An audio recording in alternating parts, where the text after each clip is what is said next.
Diabetes একটি মহামারীর নাম। ডায়াবেটিস একটি নীরব ঘাতকের নাম। বাংলাদেশে এখন অফিশিয়ালি 1,31,00,000 মানুষ ডায়াবেটিসে আক্রান্ত এবং আনঅফিশিয়ালি এর থেকে কমপক্ষে দ্বিগুণ হবে। তো এই বিপুল পরিমাণ ডায়াবেটিস রোগী যখন বাংলাদেশে বিদ্যমান, এই রোগটির প্রধান যে সমস্যা হচ্ছে এর যে জটিলতা এবং এর যে দীর্ঘমেয়াদী জটিলতা রয়েছে, সেটা কিন্তু মানুষের জীবনকে অনেক কষ্টকর করে তুলতে পারে। তো আমরা যেটা নিয়ে আলোচনা করতে চাই যে এই ডায়াবেটিস আমরা কিভাবে প্রতিরোধ করব এবং এই ডায়াবেটিস যদি কখনো ধরা পড়ে যায় তাহলে এর চিকিৎসাই বা কীভাবে করব। তো প্রথমে আসি ডায়াবেটিস প্রতিরোধের ব্যাপারে। আসলে আমাদের মতো মধ্যম আয়ের দেশের জন্য সবথেকে কস্ট এফেক্টিভ সাশ্রয়ী স্ট্র্যাটেজি যেটা হবে সেটা হচ্ছে যে এই রোগটা যেন কোনোভাবে হতে না পারে তার জন্য চেষ্টা করা, কারণ হয়ে গেলেই অনেক খরচ করতে হয় এটার পেছনে। সেজন্য আমাদের মতো যেটা বললাম মধ্যম আয়ের দেশের জন্য সবথেকে ভালো স্ট্র্যাটেজি হচ্ছে ডায়াবেটিস প্রতিরোধ করা। আসুন জেনে নিই ডায়াবেটিস কীভাবে আমরা প্রতিরোধ করব। সবাই দেখেন যে রাস্তায় মানুষ হাঁটছে, আপনি জিজ্ঞেস করবেন ভাই আপনি কেন হাঁটছেন? বলবো যে আমার ডায়াবেটিস হয়েছে সেজন্য হাঁটছি, ডায়াবেটিস নিয়ন্ত্রণ করার জন্য হাঁটছি। কিন্তু এই হাঁটাটা যদি আমরা ডায়াবেটিস হওয়ার আগেই হাঁটতাম তাহলে কিন্তু ডায়াবেটিস প্রতিরোধের পথে কিন্তু আমরা অনেক দূরে এগিয়ে যেতাম। কারণ গবেষণা বলছে বাংলাদেশে যে ডায়াবেটিস হয় তার 95% হচ্ছে টাইপ 2 ডায়াবেটিস এবং এই টাইপ 2 ডায়াবেটিসের শতকরা 80 থেকে 90% আসলে প্রতিরোধযোগ্য।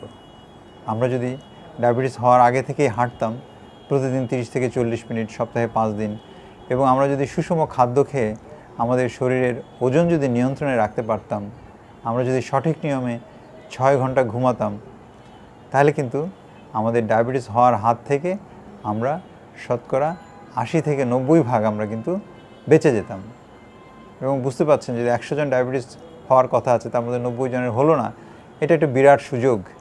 এবং আমি দর্শকদের অনুরোধ করবো এই সুযোগ নেওয়ার জন্য, যার ডায়াবেটিস এখনও হয় নাই তিনি চেষ্টা করেন, আপনি ডায়াবেটিসকে প্রতিরোধ করতে পারবেন। আপনার ফ্যামিলিতে থাকলেও আপনি কিন্তু ডায়াবেটিস প্রতিরোধ করতে পারবেন। বংশে ডায়াবেটিস আছে সুতরাং আমার হবেই, এটা কিন্তু একদমই ভুল ধারণা। সুতরাং যাদের বংশে ডায়াবেটিস আছে তারাও কিন্তু নিয়মিত হাঁটাহাঁটি করে, শরীর চর্চা করে, সঠিক ওজন মেনটেন করে, সুষম খাদ্য খেয়ে, সঠিকভাবে ঘুমিয়ে কিন্তু আপনি আপনার ডায়াবেটিসকে প্রতিরোধ করতে পারেন। আসুন যদি ডায়াবেটিস হয়ে যায় তাহলে অসুবিধা কী, কেন আমরা চিকিৎসা করার জন্য এত দৌড়াদৌড়ি করি? শুনে ভয় পাবেন না যে ডায়াবেটিস আসলে আমাদের শরীরের বিভিন্ন অঙ্গ প্রত্যঙ্গ, যেমন চোখ নষ্ট করে অন্ধত্ব নিয়ে আসতে পারে। ডায়াবেটিস কিডনি বিকল করে ডায়ালাইসিস এবং কিডনি প্রতিস্থাপনের দিকে নিতে পারে। হার্টের রক্তনালী ব্লক করে এর মধ্যে রিং পরানো বাইপাস অপারেশনের দিকে নিতে পারে। ডায়াবেটিস পায়ের রক্তনালীকে বন্ধ করে দিয়ে পা কাটা পড়া এবং কৃত্রিম পা সংযোজনের দিকে আমাদেরকে নিয়ে যেতে পারে। প্রথমে বলে নিলাম আপনারা ভয় পাবেন না এগুলো শুনে, কারণ ডায়াবেটিস হলেও এই জটিলতাগুলো কিন্তু প্রতিরোধযোগ্য।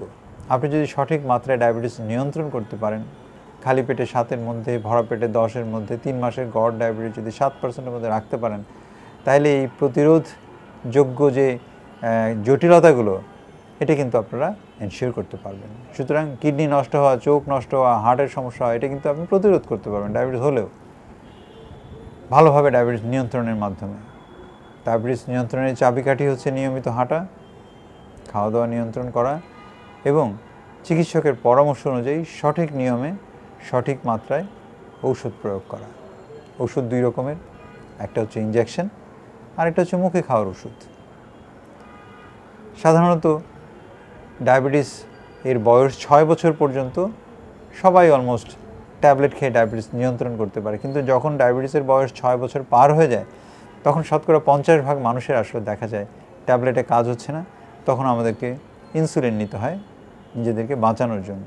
আবার কোনো কোনো ক্ষেত্রে যখন ইমার্জেন্সি সিচুয়েশন হয়, যেমন একজনের হার্ট অ্যাটাক হয়ে গেল, একজন ব্রেন স্ট্রোক হয়ে গেল, কেউ প্রেগনেন্ট হয়ে গেলেন, কারো অপারেশনের দরকার পড়ে, এই ধরনের জরুরি অবস্থায় অথবা শুরুতেই যদি ডায়াবেটিস কারো 15-20-এর পার হয়ে যায়, সেক্ষেত্রে কিন্তু সাময়িকভাবে আমরা যদি ইনসুলিন গ্রহণ করি তাহলে কিন্তু এই ইনসুলিন গ্রহণ করার যে 1 মাস আপনি ইনসুলিন নিলেন এর বেনিফিট কিন্তু আপনি বছরের পর বছর পেতে থাকবেন। এটাকে আমরা বলে থাকি লেগেসি ইফেক্ট অফ ইনসুলিন। অনেকে ইনসুলিন থেকে ভয় পায়, অনেকে ভাবে এটা জীবনের শেষ চিকিৎসা, অনেকে ভাবে একবার যদি আমি ইনসুলিন নিই তাহলে আমাকে সারা জীবন ইনসুলিন নিতে হবে। আমরা কিন্তু লক্ষ লক্ষ মানুষের ইনসুলিন বন্ধ করে তাদেরকে আবার লাইফস্টাইল মডিফিকেশনে অথবা মুখে খাওয়ার ওষুধে কিন্তু ফেরত দিয়েছি। তাহলে আপনারা বুঝতেই পারছেন যে অপারেশন হয়ে গেল, ইনসুলিন বন্ধ করে আমরা ট্যাবলেট দিলাম, প্রেগনেন্সি ডেলিভারি হয়ে গেল, ব্রেস্ট ফিডিং শেষ হয়ে গেল, ইনসুলিন বন্ধ করে আমরা ট্যাবলেট দিলাম। এরকম ভুরি ভুরি উদাহরণ রয়েছে যে ইনসুলিন থেকে আমরা আবার ট্যাবলেটে ফেরত আসতে পারি, তবে একজন সঠিক চিকিৎসকের পরামর্শ অনুযায়ী অবশ্যই নিজে নিজে করা যাবে না। এর বাইরে যেটা রয়েছে যে জটিলতা প্রিভেনশনের জন্য ডায়াবেটিস রোগী যখন 40 বছর পার হবে, প্রত্যেকটা ডায়াবেটিসের রোগীর কিন্তু একটি কোলেস্টেরল ওষুধ খেতে হবে হার্ট অ্যাটাক প্রিভেনশন করার জন্য। আর কিছু কিছু ডায়াবেটিস আধুনিক যে ওষুধ রয়েছে, যে চিকিৎসা রয়েছে, তার মধ্যেও আমরা বলতে চাই যে কিছু কিছু আধুনিক মেডিসিন রয়েছে যেগুলো শুধুমাত্র ডায়াবেটিসই কমায় না, আপনার কিডনির আয়ু বাড়িয়ে দেয়, আপনার হার্ট অ্যাটাকের রেট প্রায় 34% কমিয়ে দেয়, ব্রেন স্ট্রোকের রেট কমিয়ে দেয় এবং আপনাকে দীর্ঘায়ু করে। এরকম কিন্তু ডায়াবেটিসের মেডিসিন রয়েছে এগুলো আধুনিক মেডিসিন, যেগুলো আপনাকে দীর্ঘায়ু করতে সহায়তা করবে, আপনার কিডনি, হার্ট এবং ব্রেনের প্রোটেকশনের জন্য কাজ করবে, ডায়াবেটিস নিয়ন্ত্রণের পাশাপাশি। শুধু প্রয়োজন একটু সচেতনতা এবং আপনার চিকিৎসকের সাথে কথা বলে আপনার প্রয়োজনীয় যে ওষুধটা তার কাছ থেকে নিয়ে আসা।